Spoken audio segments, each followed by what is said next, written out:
Hello children, hope you all doing good. Let's start today's chapter, solids, liquids and gases. Learning objectives, matter and its three states, solubility of matters in water, physical and chemical changes. What is matter? Anything that has mass and occupies a space is called matter. It can be a solid, a liquid or a gas. What is matter made up of? All matters can be split into tiny units that are not visible to the naked eye. These tiny units are called molecules. A molecule is the smallest unit of a substance that has all the properties of that substance. For example, a salt molecule is the smallest particle of salt. Each salt molecule has the properties of salt. Molecules are always in state of motion. They never stop moving. A molecule can be further broken down into still smaller units called atoms. Atoms are the building blocks of matter. All kinds of matter in the world is made out of about 117 kinds of atoms. Atoms of the same kind form elements. Atoms of different kinds combine and form compounds. Matter क्या है? I am sure आपको ये definition पता ही होगी. कोई भी substance जो space occupy करता है एंड जिसका वेट होता है उसे हम कहते हैं मैटर. अब ये सॉलिड हो सकता है, लिक्विड हो सकता है, फिर गैस भी हो सकता है. तो मैटर किससे बना है? एक्चुअली बहुत छोटी छोटी यूनिट से बना है जिसे कहते हैं मॉलिक्यूल्स. तो मॉलिक्यूल आपका स्मॉलेस्ट यूनिट है किसी भी सब्सटेंस का जिसके पास उस सब्सटेंस की सारी प्रॉपर्टीज़ होती हैं. जैसे कि सॉल्ट मॉलिक्यूल, ये आपका स्मॉलेस्ट पार्टिकल है सॉल्ट का. तो हर सॉल्ट मॉलिक्यूल की सॉल्ट वाली ही प्रॉपर्टीज़ होंगी. तो मॉलिक्यूल्स आपके हमेशा मोशन में रहते हैं, ये कभी स्टॉप नहीं होते. अब मॉलिक्यूल को फर्दर डिवाइड किया जा सकता है और स्मॉलर यूनिट्स में जिसे कहते हैं एटम्स. एटम्स आपके होते हैं building blocks of matter.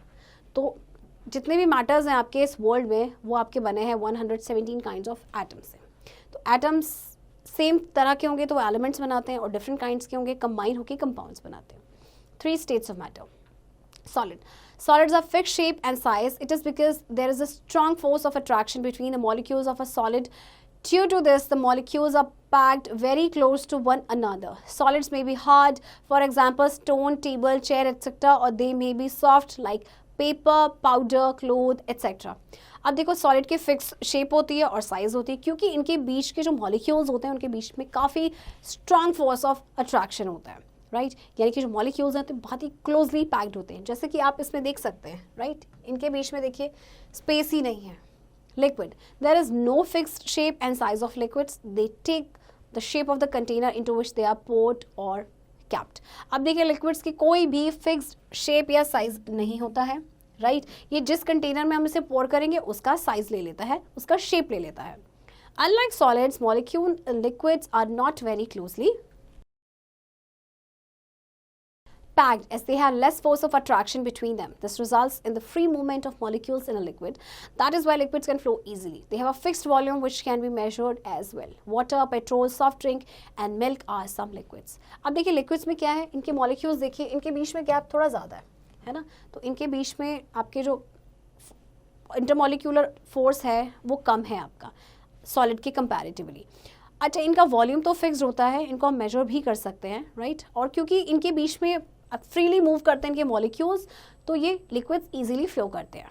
Gas do not have any shape और size. The molecules and gases are very loosely packed as compare to solids and liquids because there is almost negligible force of attraction between the molecules. So they move freely in all directions and fill the entire space available to them. Unlike solids and liquid, gases cannot be seen. We can only feel them. Our atmosphere consists of different gases like nitrogen and oxygen. Oxygen and carbon dioxide are two important gases necessary for the survival of life on the earth. अब देखिए gases का भी कोई fixed volume और fix shape नहीं होता है. अब इनमें देखिए मॉलिक्यूल्स कितनी दूर दूर हैं. मॉलिक्यूल्स जो हैं आपके लूजली पैक्ड हैं. अगर हम सॉलिड्स या लिक्विड से कंपेयर करें तो ये फ्रीली हर डायरेक्शन में आपके मूव करते हैं और ये पूरा इंटायर स्पेस जो है इसको फिलअप कर लेते हैं.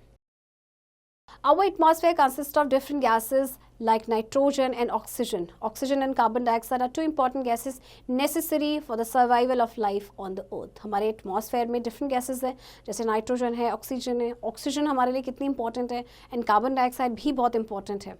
Solubility of substances in water. Solubility of a substance is its property to dissolve in some other substance to form a mixture of uniform nature. The substance which gets dissolved is called solute. The other substance in which solute gets dissolved is called solvent. The resulting uniform nature is called solution.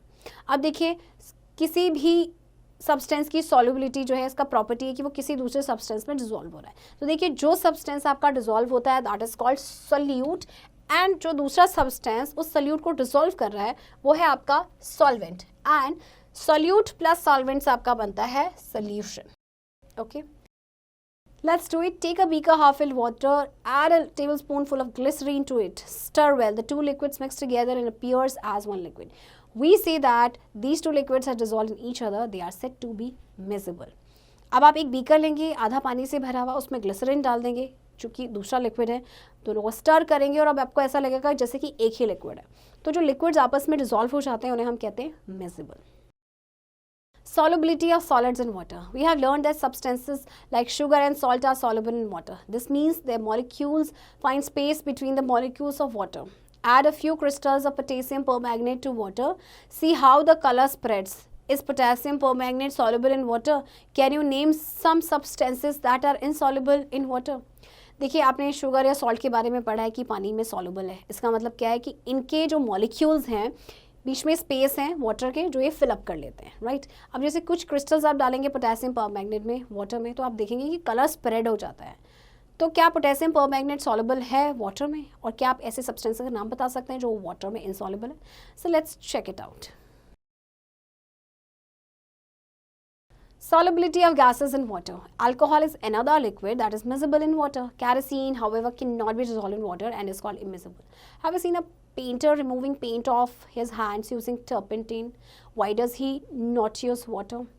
Alcohol आपका एक दूसरा liquid है जो पानी में dissolve हो जाता है, पानी में मिक्स हो जाता है, एंड कैरोसिन आपका डिसॉल्व नहीं हो पाता है वाटर में, इसीलिए ये क्या है, immiscible. Solubility of gases in water. Gases like oxygen, nitrogen, ammonia and carbon dioxide can dissolve in water. Fish and other animals that live in water breathe in the oxygen dissolved in water. Water in the oceans, rivers and lakes contains dissolved oxygen and nitrogen. What happens when water starts boiling? Bubbles are formed on the sides of the vessel and at the bottom of the water. Why are these bubbles formed? These bubbles are of the dissolved gases that separate from water on heating. How are aerated drinks different from orange juice or lemon water? The gas that bubbles out of an aerated drink is carbon dioxide. It is dissolved in water under great pressure. अब देखिए क्या gases पानी में soluble होती हैं, जैसे कि oxygen है, नाइट्रोजन है या अमोनिया है, ये पानी में डिसॉल्व हो जाती हैं। अब पानी में आपका ऑक्सीजन डिसॉल्व होता है, फिश है या दूसरे एनिमल्स इसी ऑक्सीजन में ब्रीद इन करते हैं।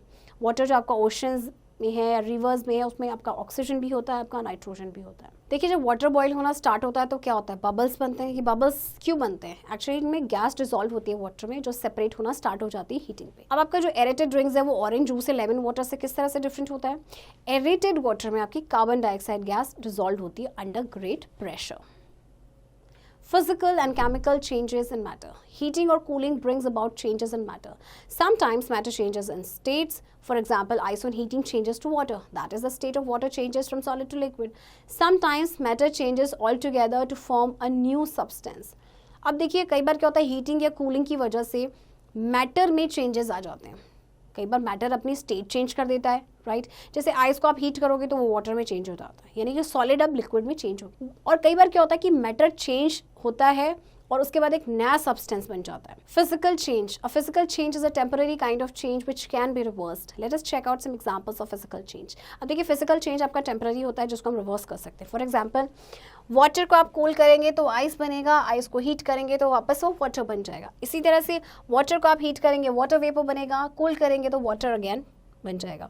सॉलिड वैक्स को हीट करेंगे तो लिक्विड वैक्स बनेगा, लिक्विड वैक्स को आप कूल करेंगे तो फिर वो वापस से सॉलिड वैक्स बन जाएगा। So all these changes are physical changes. The above are called physical changes because these changes are only in the state of matter, are temporary and can be easily reversed. तो ये सारे जो examples थे physical changes थे क्योंकि सिर्फ इसमें state of matter change हुआ, temporary है, इनको reverse किया जा सकता है। Chemical change. In some cases, heating or cooling brings a permanent change in the state of matter. Such a change is called chemical change. A new substance is formed and we cannot get back the old substance. For example, when a piece of paper is burnt, it changes into ash. The molecules of paper are different from the molecules of ash. अब देखिए chemical change में क्या होता है, जैसे कई बार हम heat करते हैं या कूल करते हैं किसी चीज़ को तो उसमें परमानेंट चेंजेस हो जाते हैं। तो ऐसे चेंज को बोलते हैं केमिकल चेंज, जिसमें आपका एक नया सब्सटेंस बनता है। जैसे कि अगर आप पेपर को जलाएंगे तो ऐश में वो कन्वर्ट हो जाएगा। अब जो ऐश की जो प्रॉपर्टी है वो पेपर की प्रॉपर्टी से डिफरेंट होगा। Chemical changes are permanent, cannot be reversed, result in the formation of new substances. There are many chemical changes which keep on occurring inside our body all the time. अब chemical changes आपके permanent होते हैं, reverse भी नहीं हो सकते और एक नया सब्सटेंस बनता है और बहुत सारे केमिकल चेंजेस जो हैं हमारी बॉडी के अंदर हमेशा होते ही रहते हैं. Let us remember, 3 states of matter are solid, liquid and gas. Matter is made up of molecules and molecules are made up of atoms. Remember these 2 lines. Atom of the same kind combine and form element. Atoms of different kinds combine and form compounds. The arrangement of molecules differs in different states of matter. Some solids like salt and sugar dissolve in water. Gases like oxygen and nitrogen dissolve in water. Children, I hope आपको ये chapter समझ आया होगा and इस chapter की practice अब आप खुद से करेंगे.